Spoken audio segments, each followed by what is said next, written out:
Hey Simlies, it's Delicacy here with another Sims 4 speed build, and today we are doing a starter home that was a bit of a challenge because it had to come under 20,000 simoleons, but I still wanted it to look pretty. So you may recognize the name, it's called the Starter Cube, and that is actually a build I did in The Sims 3, which a lot of you guys were actually requesting for me to rebuild in The Sims 4, so I thought that would be a fun challenge to do. The only thing is, though, without constrained floor elevation cheat, we couldn't really get the same look about it. But I think it's still nice. It's got it's got more roof detailing in this one. It also has a bit of grass on the roof, which I thought was pretty cool, seeing it's in the desert, so that's quite nice. But the general idea of this build is that, like the one I did in The Sims 3, it's an open plan living space, kind of studio apartment that's separated through lots of walls. And the walls are never quite closed. So it's all open except for the bathroom, of course, because they need a little bit of privacy while doing their business. But the walls have big, modern, contemporary windows put into them. So it's got this feel of opening up the space and you can see into all the different rooms. So it doesn't feel too closed in as such. But of course, the budget was a little bit difficult to deal with. So that's why we actually made the cube a little bit smaller.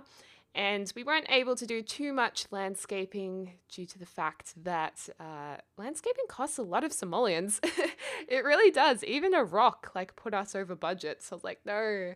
But in the end, it works out fine. And we are about to change the bedroom to the other side of the house.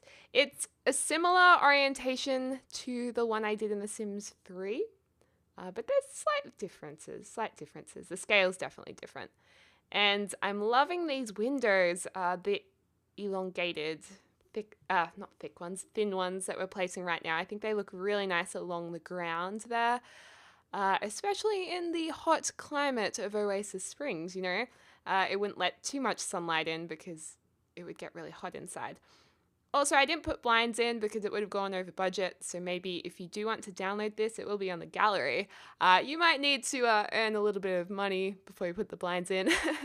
And then you should be fine. But we do go with the same theme of having wood paneling on the outside of the house, like in The Sims 3. And I liked the idea of the door being kind of inside this inset part, but because the doors don't actually go to the top of the roof line like the window, I didn't think it looked very good. So we had to put them at the front there. But I wish they had doors that went all the way to the top in the shorter wall height. I know in the taller wall heights they do, but in the shorter, that would be nice. I also like how the roof only comes across half of the house and then the rest of the house is flat, a nice flat line. I think keeps it nice and simple. It's just a little bit of roof detailing, but not too much. And here we are putting those boards around the house, or the paneling. It's a shame that we can't pick more colors of paneling. I have to say, I'm starting to get really frustrated at the limited amount of swatches in the game. And this is only my third build, I think. So it's just, I feel like it's really limiting players' creativity, not having options for more colors or more interchangeability when choosing the swatches amongst the different items. If you get what I mean, like with the beds, you can't choose a bed frame and Duna cover. It's the same with the counters and the cupboards and stuff like that. They just need more options, I think. So hopefully they listen and hopefully they can fulfill that dream of mine, because it is very restricted. It really is. I'm still enjoying it though, that's for sure. And we're about to put the grass on the roof. I think it takes me a little while to figure out how I put grass on the roof, but we do get there in the end. We also put a nice bit of framing around the top there. And oh yeah, this is when I'm trying to figure out how to put grass on the roof. I'm like, do you use the terrain tool to paint it on? No. In the end, it's just in the floor tile section. And it's really quite easy to find. I was just having a little bit of a derp moment, so we'll just ignore that. And also this fencing at the front there. I love the fencing. I love that glass taller height. That definitely wasn't in The Sims 3, so I was thrilled to find that in The Sims 4. And there are the cutest little cactus plants. Like a cute little button one there. Very nice. And there's a little sitting area out the back there as well, which we didn't have in the first starter cube, but I thought that would be a nice little bit of detail at the back there. So this is basically the layout, and we put in just some basic flooring. I was going to go tiles because it looks really hot in this world, but in the end we go floorboards for a bit of a rustic theme, keeping the indoors quite light. And yeah, putting some lighting in as well. Just very nice, just some big lights. I basically go for all of the cheapest items in this build. So we get the cheapest couch here. That couch is it so reminds me of IKEA. I swear I've looked at a couch in IKEA that's exactly the same. I know it's just a plain couch, but I swear the shape is so similar. Putting in another cheapy chair, and the yin yang is pretty cool, that carpet. I do like the yin yang symbol, it's pretty cool. And then this little TV, we did, I guess, splash out on a bit of a nice TV for this house. It's definitely not the cheapest one, so that was good. And the shelves were just too expensive. They're like $900 a pop. So we put in just some other shelving and put a couple of items up there, enough to fill it up slightly. So we put a couple of pot plants next to one another. I do like putting those plants next to one another in different colors. I think that's just a nice bit of detail, and popping a painting up there to make it look like it's leaning on the shelf. That's nice. Now, one of the things I do love about this house is putting just strips of really bright, vibrant colors, because it doesn't cost much in the budget, but it just, I don't know, adds something to the build that I really like.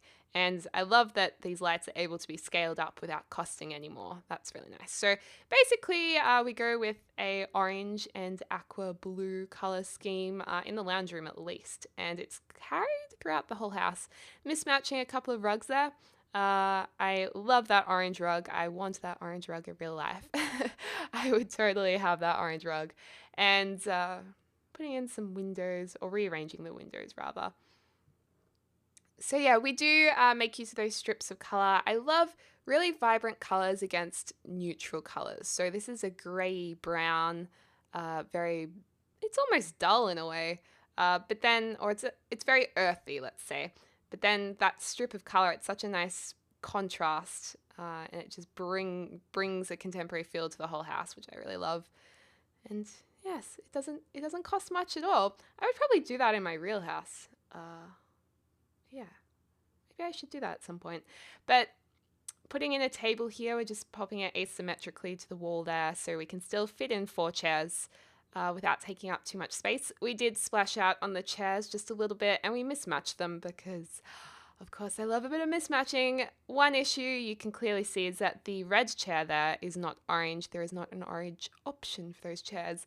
That's an example of why I get frustrated that there's not just all the colors in the color wheel to choose from. Like, if they had just, I don't know, even just 20 colors across all items, that would be pretty good, but it just isn't like that. Putting in another strip of color here in the bedroom, they say that, well, in interior design books, they say that you should have relaxing colors in the bedroom. So things such as pastels, cool colors. So we go with a cool color in the bedroom rather than the brights in the living area and kitchen. And apparently red and yellow from the McDonald's logo, that in color theory actually makes you hungry, those 2 colors.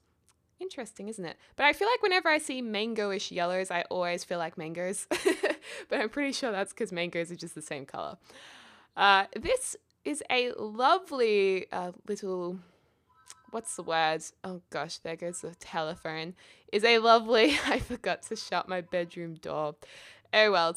That is a lovely wardrobe counter, which I really, really like, because it has that shabby chic or shabby chic kind of look about it. It's not quite painted properly, which is really good. And I was going to put those big mirrors in, but in the end, this is my favorite part of the house. And it's just the mirror slightly offset on the strip of color behind it. I think it just has a really nice sense of balance, and it just complements the strip behind it really nicely. So that's my favorite part of the whole house, that little detail in the bathroom. And putting in a clothes basket just there, and a couple of towels, because they're gonna need to dry themselves after a shower. But you know what I love? I love when it's so hot, like when it's so hot in Australia, you don't even need to dry yourself after a shower because you're just like, it's too hot right now. I love that. We also managed to use one of the cheapest children's paintings of an elephant and scale it up to make it look like it's actually appropriate for an adult Sims house. It is still playful. There is a childish